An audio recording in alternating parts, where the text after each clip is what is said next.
Oi, gente.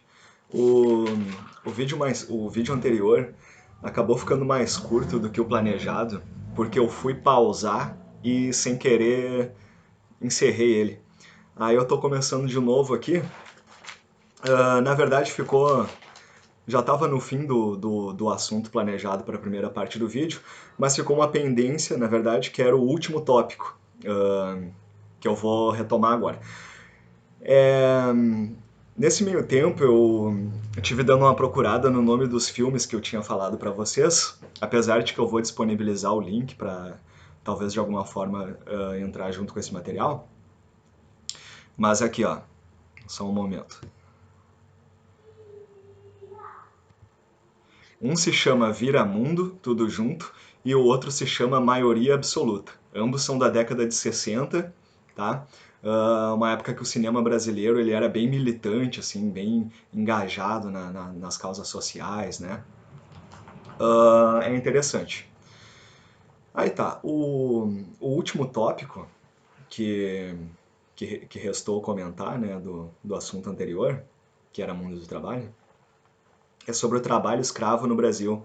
E eu separei um trecho do texto, né, que diz assim: o trabalho escravo que vigorou no Brasil a partir da sua colonização pelos portugueses e que se estendeu até oficialmente 1888 era baseado em questões raciais. Já o trabalho escravo contemporâneo é baseado em questões socioeconômicas, sendo caracterizado pela restrição do direito de ir e vir. E um outro elemento importante na compreensão do trabalho escravo contemporâneo é a lógica da dívida, né? Então, se destacam a restrição do direito de ir e vir e a dívida. O que acontece? O cara pega um peão para trabalhar para ele e hum, fornece alguns insumos, algum alimento, alguma coisa, e ou até mesmo transporte até a lavoura, né? Há casos que o pessoal, a força de trabalho, já chega devendo na fazenda, porque ele vem de algum lugar do interior, que aí o transporte, né, quem busca essas pessoas, busca já endividando elas, né? Tu não tem dinheiro para nada, então tu fica devendo já aquela viagem, e aí tu chega lá trabalhando para pagar, só que conforme tu trabalha, tu tem que pagar por tudo, pela moradia, pela alimentação, por uma série de coisas. Então, e o teu salário nunca vai compensar tudo isso, o que acaba gerando uma escravidão por dívida. Tu também não pode sair da fazenda porque tu deve ali, né? Eles vão falar, não, peraí, tu não pode ir embora ainda porque tu não pagou a tua dívida do transporte, da alimentação, da água, enfim, do que eles quiserem cobrar, tá? É, com isso a gente encerra a discussão a respeito do mundo do trabalho e da história do trabalho no Brasil, tá? Então, entrando no tema próprio da aula de hoje, é o mesmo da sequência aí da apostila, é a globalização capitalista. E eu achei interessante a maneira como a apostila trata o tema, porque muitas vezes a gente ouve falar em globalização como uma coisa só, um termo neutro, né? E aqui já vem diferenciado, é globalização capitalista, né? E o que que isso significa na prática? Significa que a globalização que a gente está falando, ela remete a uma mundialização do sistema capitalista, né? Porque seria possível pensar em outras formas de globalização, como na história houveram outras formas de globalização, seja lá o Império Romano, ou a Era das Navegações, né? Se expandiu o comércio, se descobriu novos territórios, novos povos, enfim. Então o mundo já testemunhou outras ondas de globalização, né, que tinham aspectos diferentes do que a gente tem hoje, que é uma globalização capitalista, tá? Ou seja, a força motriz desse processo de globalização é o próprio capitalismo. É ele que dá substância a esse processo nos dias de hoje, tá?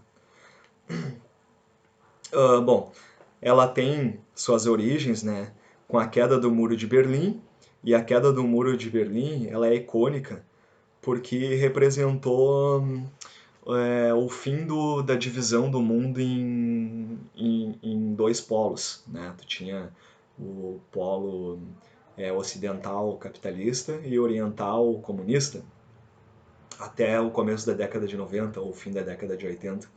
Então, com a queda do Muro de Berlim, isso representou a ruína do sistema socialista, né, do outro lado, do Oriente, da União Soviética, enfim.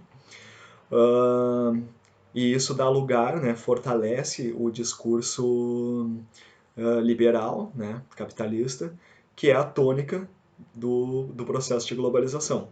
Então, isso acaba dando as condições ideais para o processo pro afloramento do processo de globalização capitalista, ok? Então, algumas particularidades da globalização contemporânea. Eu selecionei aqui várias, tá? Então, eu tenho vários tópicos. Eu vou listar os tópicos e depois eu vou voltando nos tópicos para comentar os tópicos, tá certo? Então vamos lá. Características da globalização contemporânea, que é essa globalização capitalista. Ou seja, pelo que ela se caracteriza, né? Quais são as características próprias dela? Generalização e velocidade, tá? Mundialização da produção e do sistema financeiro, ampliação do círculo produtivo das empresas transnacionais, exaltação do mercado livre, sem que o Estado coloque obstáculo nas atividades econômicas, a internacionalização da publicidade no incentivo ao consumo, com consequente criação de novas necessidades de vida, o deslocamento populacional para regiões do hemisfério norte, a fusão de empresas, que gera monopólios e oligopólios, a padronização cultural e de valores, avanço de tecnologias e sistemas de comunicação, tais como internet, trens, velozes e telefonia. Então vamos voltando. Generalização e velocidade. Velocidade tem a ver com a nossa etapa de desenvolvimento tecnológico, né? Então, é claro que essa globalização em curso hoje, ela é muito mais rápida porque a gente tem ferramentas muito mais rápidas de comunicação, né? A internet, os próprios meios de transporte, né? O avião, enfim, trens super velozes. Então, e isso é legal até. Transporte é uma forma de comunicação, né? Por exemplo, estradas estabelecem comunicação entre diferentes lugares, não é mesmo? E generalização porque ela tende a se generalizar, né? Tende a englobar todos os países do mundo, enfim, salvo raríssimas exceções. Gente, foi interrompido aqui, aí eu dei uma pausada, desculpa aí. Bem, falei da primeira característica, né, da primeira particularidade, que seria a generalização e a velocidade. Depois, a mundialização da produção e do sistema financeiro. Isso até ajuda a entender o processo de generalização, né? A mundialização da produção e do sistema financeiro se refere a a divisão do trabalho internacional, digamos assim, né? Por mundialização da produção, vocês podem entender que, por exemplo, um smartphone, tá? Que é um produto, um bem de consumo dos mais populares hoje. O processo produtivo dele envolve várias partes do mundo, ou seja, o mineral utilizado na sua produção pode ser extraído na África, o projeto do smartphone pode ter sido desenvolvido na Europa e a fabricação vai ser feita na China.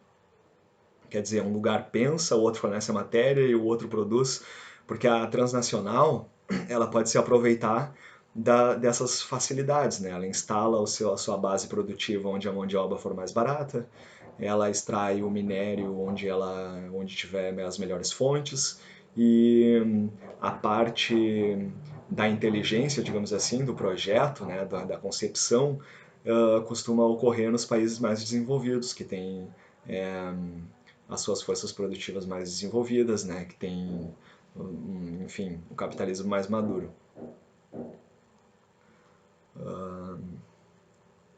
Aí fala em mundialização da produção, que é isso, e do sistema financeiro, né, que são os bancos, né, o sistema de crédito internacional. Aí tu tem órgãos como o FMI, o Banco Mundial, que representam essa mundialização do sistema financeiro, né? Quer dizer, os países começam a atuar em bloco, criando fundos, emprestando dinheiro, criando suas políticas monetárias, enfim. Outra característica, aplicação do círculo produtivo, não, ampliação do círculo produtivo das empresas transnacionais. Que tem a ver com isso também, né? A ampliação do círculo produtivo das empresas transnacionais. Ela é transnacional justamente porque ela amplia o seu círculo produtivo, se estabelecendo em vários países de forma estratégica. Exaltação do mercado livre, sem que o Estado coloque obstáculos na atuação econômica, né? Então, quando está falando em exaltação do mercado livre, a gente está falando de uma ideologia que vem junto com esse processo de globalização, né? Ele é um processo que ele é ideológico e ele pressiona os governos por menos intervenção na economia, né? Por diminuição dos aparatos estatais. Então, isso seria exaltação no mercado livre, sem que o Estado coloque obstáculo nas atividades econômicas. O que também é contraditório, porque geralmente os países sede dessas transnacionais têm um Estado muito bem estruturado no sentido de proteger as suas indústrias, tá? E as suas economias, enfim. Outra característica, internacionalização da publicidade no incentivo ao consumo, em consequente criação e consequente criação de novas necessidades de vida. Aquela coisa, né? Propaganda vai criar necessidades subjetivas, vai agenciar os teus desejos e vai te empurrar para o consumo de determinados itens, ok? Então antes, economistas de um tempo muito passado diziam que não é porque existem destilarias que as pessoas bebem whisky, é porque as pessoas bebem whisky que existem destilaria. Só que esse raciocínio, como diria o Ciro Gomes, não é mais moderno, porque, na verdade, agora, com o incremento da publicidade, enfim, uma destilaria consegue induzir as pessoas a consumir o whisky. Dá para entender? Então, através da propaganda, tu consegue criar, pressionar o consumo. O consumo não é uma coisa espontânea, ele pode ser agenciado. Tu pode até criar uma necessidade de um produto que anteriormente nunca ninguém teve, certo?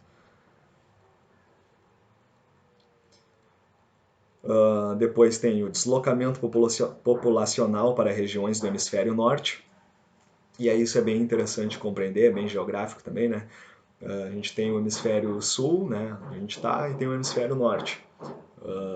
Como vocês devem saber, como a gente está falando de dois lados da Terra, né? Enquanto aqui faz inverno, lá é verão. Então hoje, aqui agosto é inverno para nós, lá vai ser verão, enfim. Mas por que esse deslocamento populacional de pessoas do hemisfério sul para o norte?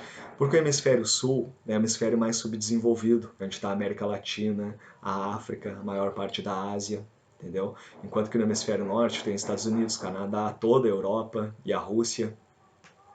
Então o hemisfério norte ele é historicamente mais desenvolvido e ele historicamente estende a sua influência e até rapina o hemisfério sul, né? Os países da Europa historicamente retiram recursos e praticam ingerência com a África, por exemplo, com o continente africano, com o continente asiático, a própria América do Sul. A gente antes estava falando, né, da característica de dependência do nosso continente.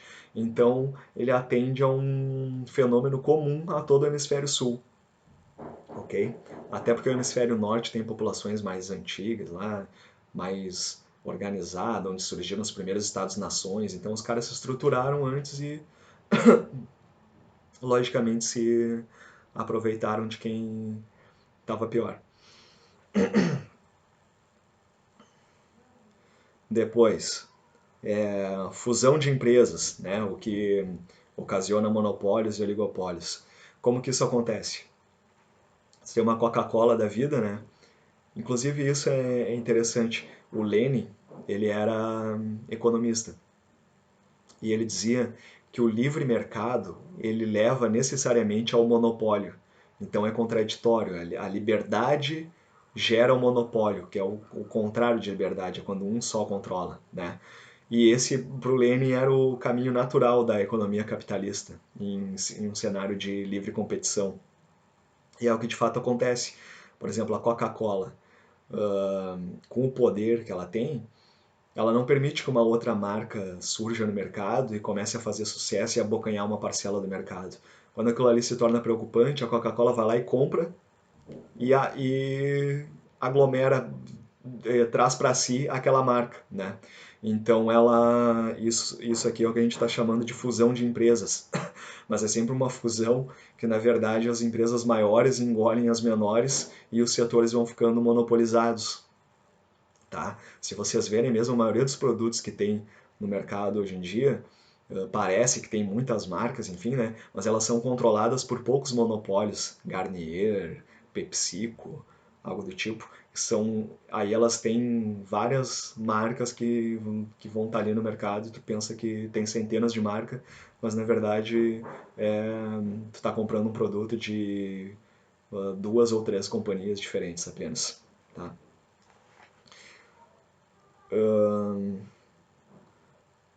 Padronização cultural e de valores, né? Porque a globalização, ela, lógico, tem uma dimensão político-econômica, né? E tem uma dimensão cultural, social, né? Que entra na cultura, nos valores, nas crenças das pessoas, né? O próprio cristianismo pode ser visto como um processo de globalização cultural, né? Uma boa parte do planeta, ele conseguiu se expandir, né? Para uma boa parte do planeta, enfim.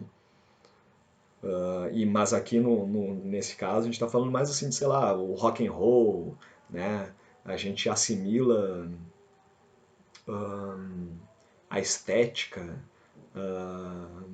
de outras culturas, né? Geralmente do, do país central nessa dinâmica globalizante, né? Que no nosso caso é os Estados Unidos. Então a gente tende a reproduzir a moda deles, os filmes, a cultura de modo geral, certo?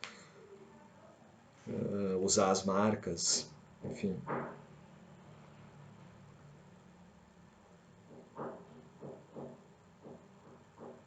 E, por último, o avanço de tecnologias e sistema de comunicação, tais como a internet, trens velozes e telefonia, que também é uma característica desse nosso processo de globalização, né? O avanço e eu diria também a disseminação dessas tecnologias, né? Cada vez mais presente no nosso dia a dia, cada vez mais pessoas usam essas tecnologias e elas são essenciais para a reprodução do sistema, né?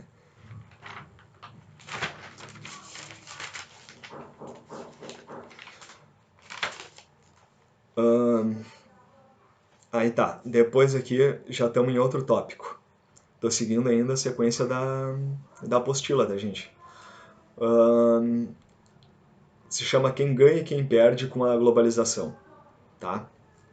Então, quando acontece, quando a gente está no mundo globalizado, um dos efeitos seria a internacionalização das crises. Ou seja, vocês lembram da crise de 2008, que quebrou o setor imobiliário lá nos Estados Unidos, e depois essa crise se estendeu pelo mundo? Isso é a internacionalização das crises. A crise de 29 também quebrou a bolsa americana. O mundo todo sofreu, porque, logicamente, um mundo que está globalizado, que está amarrado numa mesma rede, se tiver um abalo em um ponto, essa onda vai se dissipar para todos os pontos, né? Então tende a internacionalizar as crises, ou que alguns autores gostam de falar também, socializar as perdas, né? Ou seja, o lucro ele continua sendo privado dos países centrais do capitalismo, mas as perdas eles socializam através das crises, certo?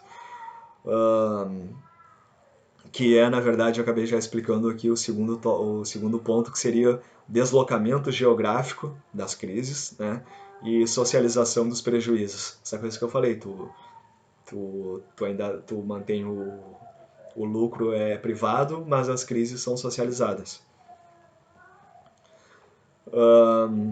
Bom, aparecem as transnacionais, que a gente já comentou bastante, e a presença das transnacionais em algumas economias, ela pode significar subdesenvolvimento, né?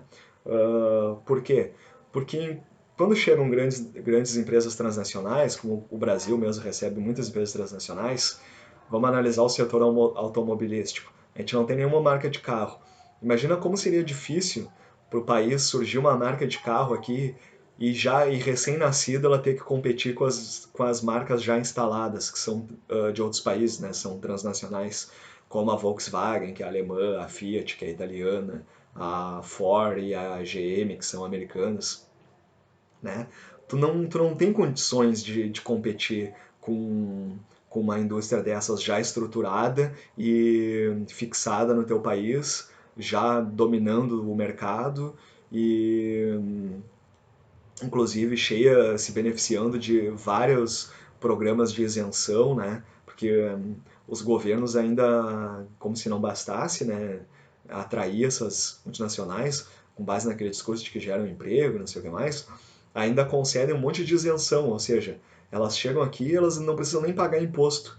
Só que esses custos públicos alguém vai ter que pagar, né? E aí quem vai pagar? Vamos ser nós, vamos ser o pequeno empreendedor, o cara que empreende ali num pequeno negócio, paga proporcionalmente muito mais imposto do que uma transnacional alemã ou francesa que se estabelece no Brasil para produzir automóveis.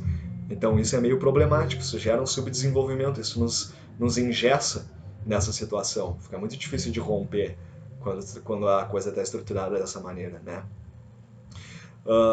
E gera também a fuga de capitais, né? Porque aí cada vez que tu compra um carro, esse teu dinheiro ele vai ser remetido lá pro país que é dono dessa empresa, né? Apesar da empresa estar fixada aqui, ela gera uns empreguinhos mequetrefe aqui dos caras montando os carros, não é nem emprego mais qualificado de alguém que tem que pensar alguma coisa, é emprego só de mão de obra barata mesmo. Mas ela leva os nossos capitais, leva dinheiro, né, leva recursos daqui para lá. A mais-valia, o lucro que ela arrecada aqui, ela leva para sua sede, que aí vai ser alemã, francesa ou americana, né? Agora tem bastante marca de carro coreana e chinesa também. Isso se chama fuga de capitais em economia. E nesse processo, bilhões acabam sendo transferidos do país dependente, no caso nós, para os países desenvolvidos, para os países centrais.